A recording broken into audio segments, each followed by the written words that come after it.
Deduce la fórmula que asegura que el volumen de un cono de radio r y altura h es 1/3 de pi por el radio al cuadrado por la altura. Apartado B, deduce la fórmula que asegura que el área lateral de un cono de radio r, altura h y generatriz g es esta. El área es pi r por la generatriz. Probablemente tengáis vosotros una tabla como esta que nos recuerda las áreas y volúmenes de cuerpos, de figuras en el espacio, de un prisma recto, de un cilindro recto, de una pirámide, de un cono, de un tronco de pirámide, de un tronco de cono, de una esfera.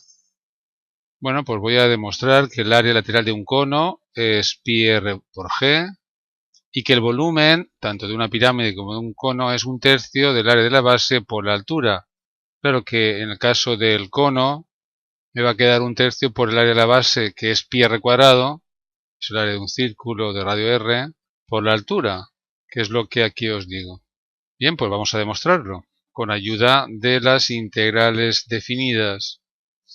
Bien, pues como siempre os muestro esta tabla de fórmulas que nos permiten hallar pues volúmenes de cuerpos de revolución, como esta y esta, en torno al eje de abscisas, en torno al eje de ordenadas, la superficie de revolución en torno del eje de abscisas, el volumen de un cuerpo sabiendo el área en cada sección, en función de x, la longitud de una curva, si tenemos su fórmula, su función analítica, por supuesto el área de un recinto, sabiendo o bien la función en coordenadas polares o la expresión f de x, la función analítica.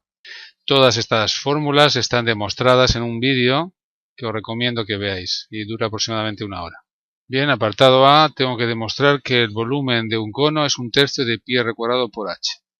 Para eso tenemos que darnos cuenta que un cono es un cuerpo de revolución, los ejes cartesianos, y piensa que si hacemos girar esta región que llamo R alrededor del eje de abscisas, ¿qué obtenemos? Un cono, ¿verdad? Es decir, un triángulo rectángulo como este, al girar alrededor del eje de abscisas forma un cono, que más o menos quedaría así. Ahora tenemos un eje Z, ¿verdad? Que viene hacia nosotros. Ahora yo quiero que este cono tenga altura h y radio r. Para eso es fundamental darnos cuenta que este punto de aquí tiene que ser el punto HR, abscisa H y ordenada R. Claro, de esa forma el radio de este círculo será R y la altura, que sería ahora esto, sería H.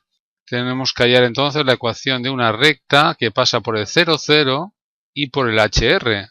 ¿Cuál será la ecuación de esta recta? Todas las rectas son así, mx más n. Claro que si pasa por el 0, 0, la n tiene que ser 0. Y la m es fácil de calcular, es la pendiente de la recta. La pendiente es el cociente entre este cateto y este cateto, es decir, r entre h. M, por tanto, es r partido de h. Lo único que he hecho ha sido hallar la ecuación de una recta que pasa por dos puntos, solo que lo he hecho de una forma bastante rápida.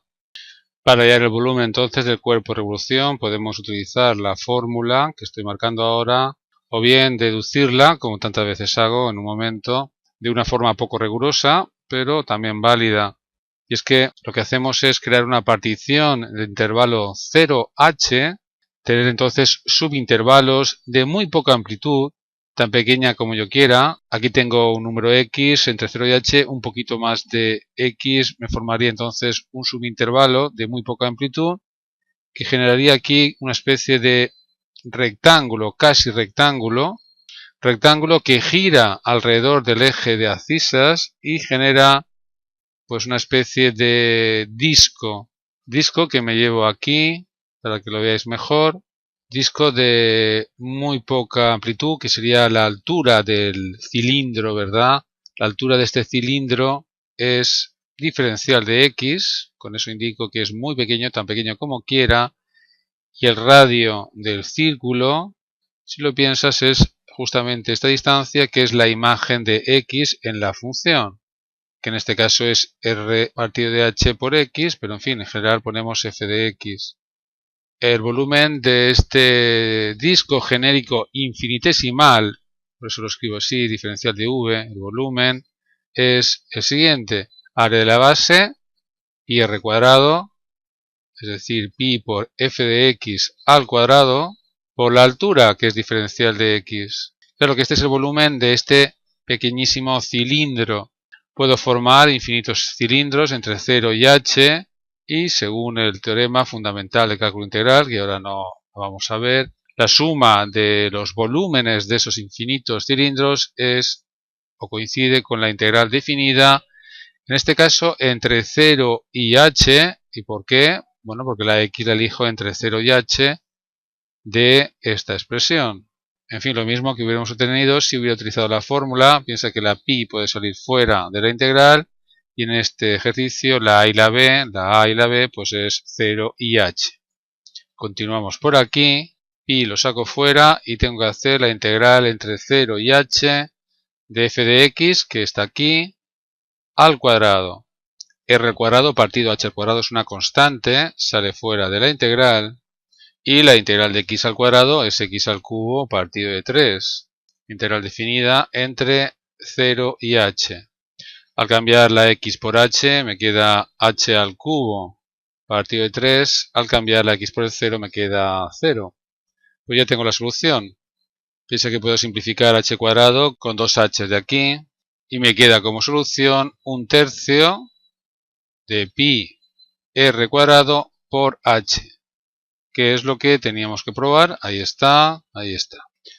Apartado B, tengo que demostrar ahora que el área lateral del cono es pi r g. G es la generatriz, que en este cono que tengo aquí es la distancia de 0, 0 al punto HR, ¿verdad? Esta sería la generatriz. Bien, pues aquí tengo la fórmula que me permite hallar la superficie de un cuerpo de revolución, sabiendo la f de x. En mi ejercicio f de x es esta función lineal. Esta vez no la voy a deducir porque es algo complicada. Está deducida y demostrada en un vídeo anterior que os recomiendo que veáis. Paso entonces a utilizar la fórmula. El área del cono o superficie lateral del cono es igual, según dice aquí, 2pi por la integral entre a y b, en mi caso entre 0 y h, de f de x, aquí tengo la f de x, por la raíz cuadrada de 1 más el cuadrado de la derivada de la f de x. Tengo que hallar la derivada de esta función. Lo voy a hacer aquí aparte. Derivamos respecto de x, claro. Y es r partido de h, la constante. Bien, pues aquí tengo que escribir el cuadrado de r partido de h, es decir, r al cuadrado partido de h al cuadrado. Integramos respecto de x, diferencial de x. Es por tanto todo esto una constante, y r partido de h también. Puede salir fuera de la integral, quedando solamente la x en el integrando. Aprovecho también y hago esta suma de fracciones. En el numerador queda h cuadrado más r al cuadrado y en el denominador h al cuadrado.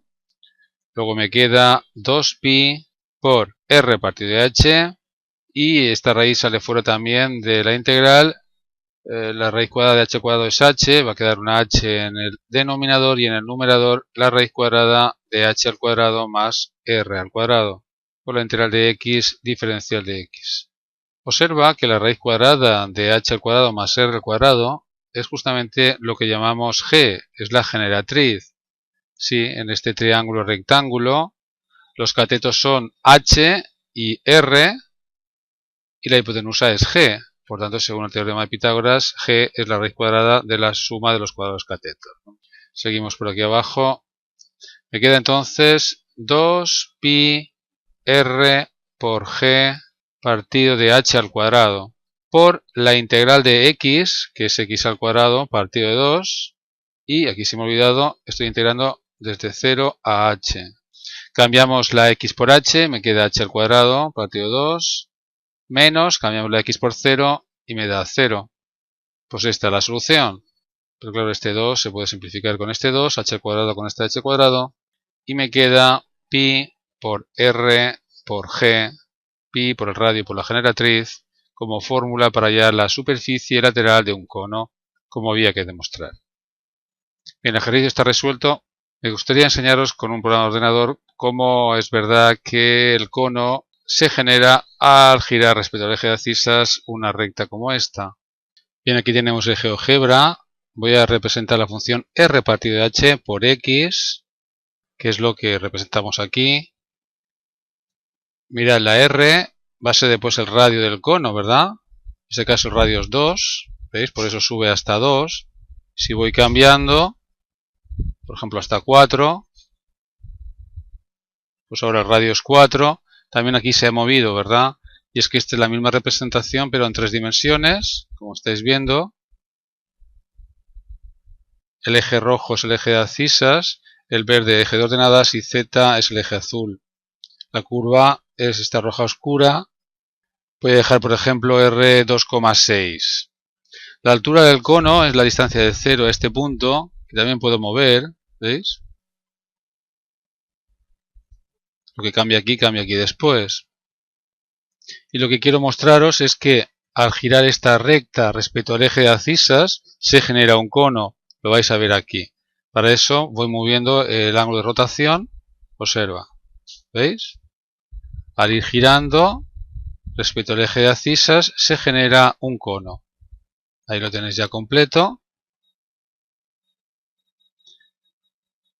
Pues está clarísimo que al girar alrededor del eje de abscisas un triángulo rectángulo se genera un cono. El problema está resuelto.